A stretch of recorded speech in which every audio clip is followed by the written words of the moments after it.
The 1970s were a golden age of horror. It was the decade that gave us The Exorcist, The Omen, and the Texas Chain Saw Massacre. Movies so powerful, they changed cinema forever.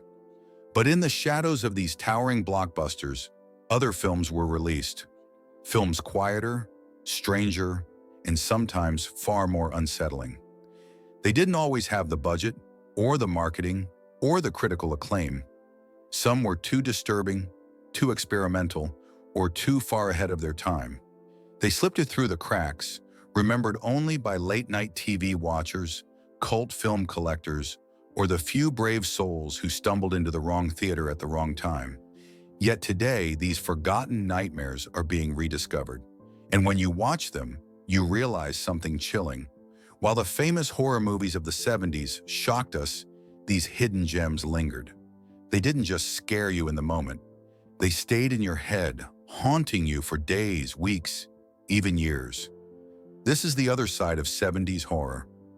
Haunted houses that feed on their guests, cities hiding gateways to hell, children who turn on their parents, and quiet towns where something ancient and unspeakable waits beneath the surface. These are 10 supernatural horror classics of the 1970s, overshadowed in their time, but unforgettable once you've seen them. 1. The Legend of Hell House, 1973. A scientist, his wife, a medium, and a psychic survivor enter the infamous Belasco Mansion, nicknamed Hell House. The mansion was once home to Emmerich Belasco, a sadistic man whose estate became a site of orgies, torture, and countless deaths. Now, decades later, the house is said to be haunted by his spirit. As the group investigates, they are assaulted by violent supernatural forces, phantom attacks, eerie noises, and a suffocating sense of dread that grows stronger each night. The scientist insists everything has a rational, scientific explanation, while the medium believes trapped spirits are calling out. But survivor Ben Fisher knows better. He has seen Hell House's horrors before.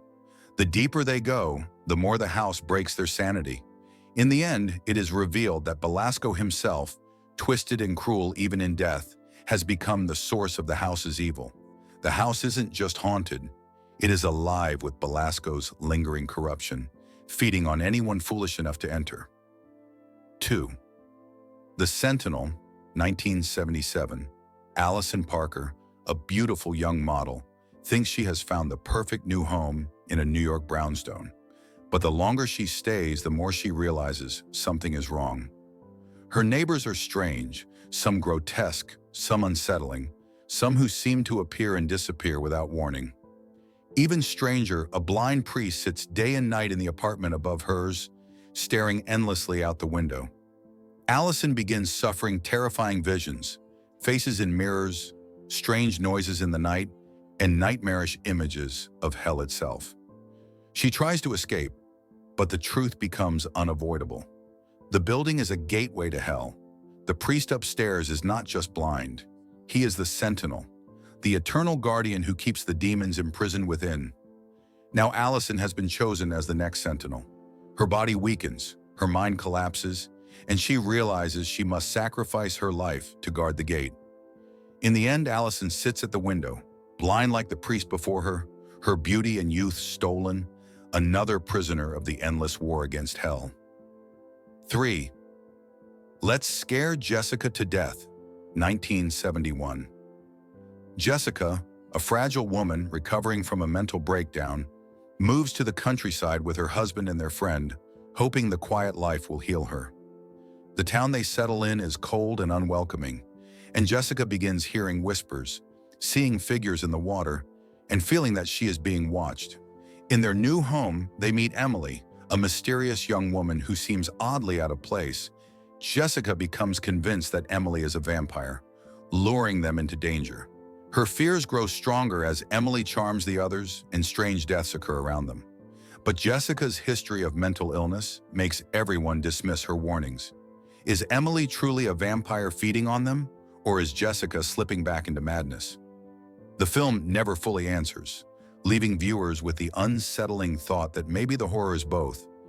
Jessica is losing her mind, and there really is something monstrous feeding on her life. 4. Burnt Offerings, 1976.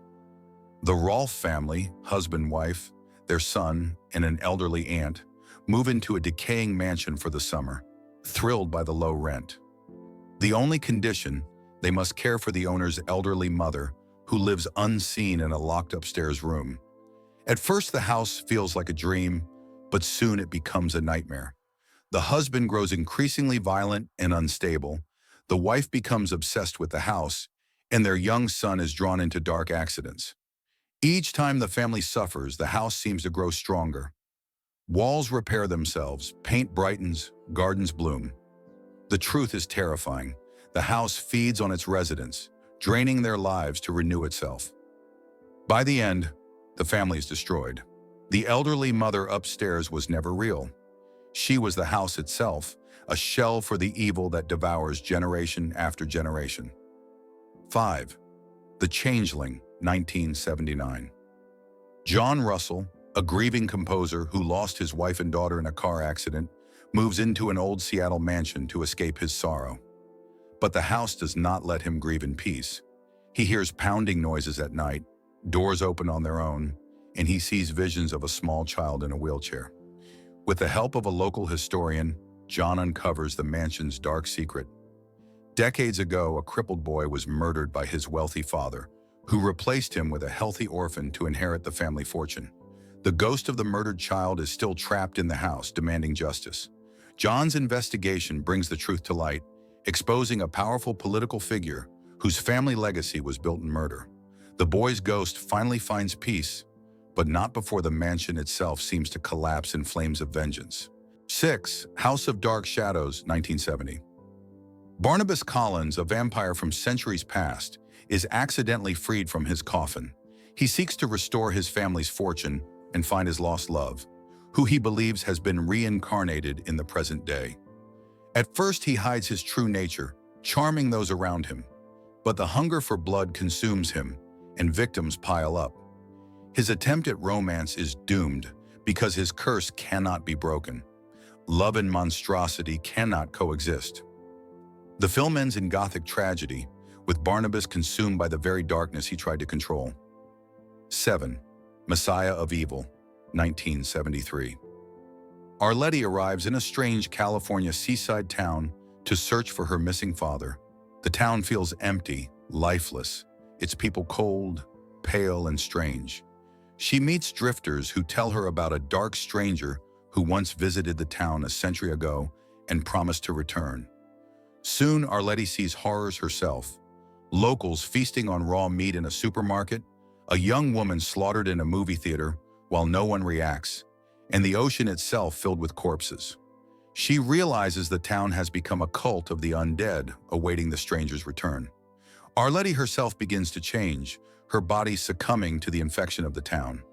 In the end, she is locked in an asylum, narrating her story, no longer sure whether she is alive, dead, or something in between. 8. The Other, 1972. In 1930s rural America, twin brothers Niles and Holland live with their grandmother after a family tragedy. They play a mysterious game involving psychic imagination. But soon, strange and deadly accidents plague their farm. A baby's death, a man falling to his death, and other tragedies. Suspicion grows until the grandmother discovers the horrifying truth. Holland died months earlier. It is Niles, still pretending his brother is alive, who has been committing the murders under the guise of their game. The film becomes less about ghosts and more about the chilling darkness in a child's mind, showing how grief and imagination can twist into pure evil. 9. Who Can Kill a Child? 1976. A British couple vacation on a remote Spanish island, only to find it strangely deserted. Then they see children, but no adults. Slowly they realize the children have turned against their elders, slaughtering every grown-up on the island in a mysterious, coordinated revolt. The couple tries to escape, but the children surround them, relentless and merciless. The most disturbing part? The children act as if possessed by an unseen force, smiling as they kill. The title poses the ultimate horror. If your survival depends on it, can you kill a child? For the couple, hesitation proves fatal. 10. Blood on Satan's Claw, 1971. In 18th century England, a farmer unearths a demonic skull in a plowed field. Afterward, the village's children begin behaving strangely, gathering in secret, performing rituals and showing patches of strange, beastly skin growing on their bodies. Led by a girl named Angel Blake, the children form a cult, worshiping Satan and preparing to resurrect him fully. The adults, horrified, try to fight back, but the evil spreads. The countryside falls into paranoia and bloodshed, with innocence itself corrupted. In the chilling climax, the beast nearly rises, showing that the evil buried in the soil is never truly gone. Now, let's step inside. The 1970s were more than just a decade of horror blockbusters. Beneath the surface, beyond the headlines, there was another world of terror, one built on atmosphere, dread, and the slow tightening of fear. These films didn't always have the fame or fortune of The Exorcist or The Omen. Many were dismissed, forgotten, or buried under the weight of bigger studio hits. Yet when you revisit them now, you find something different, something lasting. They remind us that horror doesn't always need spectacle. Sometimes it's the creak of a floorboard in an empty house. Sometimes it's the neighbor who seems just a little too quiet. Sometimes it's the familiar smile of a child, turned suddenly sinister. These 10 stories from the 70s prove that true horror lives in the shadows, in the overlooked, the strange, the half-remembered films that never stopped whispering after the lights went out. And maybe that's the real lesson here. The scariest stories aren't always the loudest or the most famous. They're the ones you almost forgot until they come back for you. So the next time you're looking for a horror film that crawls under your skin and stays there, don't just turn to the classics everyone knows. Step into the shadows and you'll find them waiting. The lost nightmares of the 1970s, still alive, still haunting, and still watching.